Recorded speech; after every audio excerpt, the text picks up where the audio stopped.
Hello guys, welcome to my YouTube channel. तो हमने summary पढ़ी थी the summer of the beautiful white horse. आज हम उसके क्वेश्चन आंसर डिस्कस करने जा रहे हैं।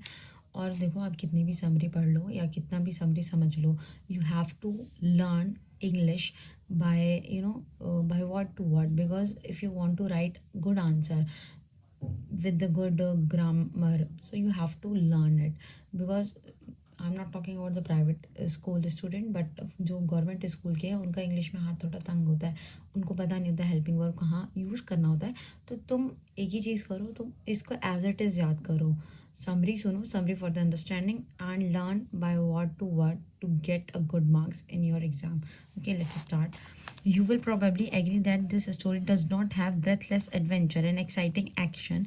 Then what in your opinion make it interesting? तो क्वेश्चन ये बोल रहा है कि तुम्हें ये लगता है, मतलब तुम्हें ये पता है कि जो स्टोरी है ये कहीं से भी कोई ब्रेथलेस एडवेंचर की नहीं है और इसमें कुछ भी ऐसा एक्साइटिंग नहीं हो रहा है। तो इस स्टोरी को क्या अच्छा बना रहा है, या क्यों ही एनसीईआरटी ने कंसीडर किया है इस स्टोरी को तुम्हारी ही बुक का पार्ट होना। तो देखो, we are completely agree that the story does not have breathless adventure and exciting action. तो जैसे कि ऑब्वियसली आता है, इसमें कुछ ऐसा एडवेंचरस एक्साइटिंग तो है नहीं। In the way that life of the two Armenian boys has been depicted. तो दो अर्मेनियन बॉयज़ अरम और मुराद की बात करी गई है। They came to the very poor family. वहाँ वो दोनों ही पुअर फैमिली से बिलोंग करते थे। Both the boys were expert in Both the boys were expert in the horse riding. It was irony that they could not ride in the horse frequently as their family could not afford the horse. दोनों ही जो बच्चे थे उनको horse riding आती थी, लेकिन वो उनका मिसफॉर्चून था कि वो हॉर्स अफोर्ड नहीं कर सकते थे, क्योंकि उनकी फैमिली क्या थी, पुअर थी। As they were adult, one of them was very fond of riding intended to steal the horse. जब वो बड़े हुए थोड़े, तो उनमें वो व्यक्ति जिसको राइडिंग बहुत पसंद थी, उसमें से मुराद की बात हो रही है बेसिकली। उसने क्या किया, उसने एक घोड़ा चुरा लिया। स्टील मतलब चुराना। At last he succeed in the stealing, but the ride had fame because the honesty and the trust. Having the stolen horse, the boys also felt guilty and had committed a great mistake of the steel horse. At the last, they felt guilty and condemnable task. That is why he returned the white horse to its owner. In my opinion, the turning attitude of the boys make the boy more interesting. Story consist moral that attract us. तो basically क्या बोल रहा है वो, कि at the end उनको जब realise हुआ कि he did the wrong thing, तो उन्होंने क्या किया, उस घोड़े को वापस उसके ओनर के पास भेज दिया।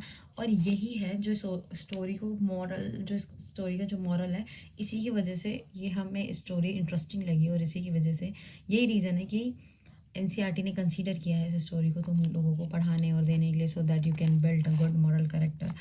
नेक्स्ट क्वेश्चन है, did the boy return the boys did the boy return the horse because they were conscience stricken और बिकॉज दे वर अफ्रेड। तो क्वेश्चन बोल रहा है, क्या बच्चों ने इसलिए घोड़े को वापस किया क्योंकि वो डरे हुए थे?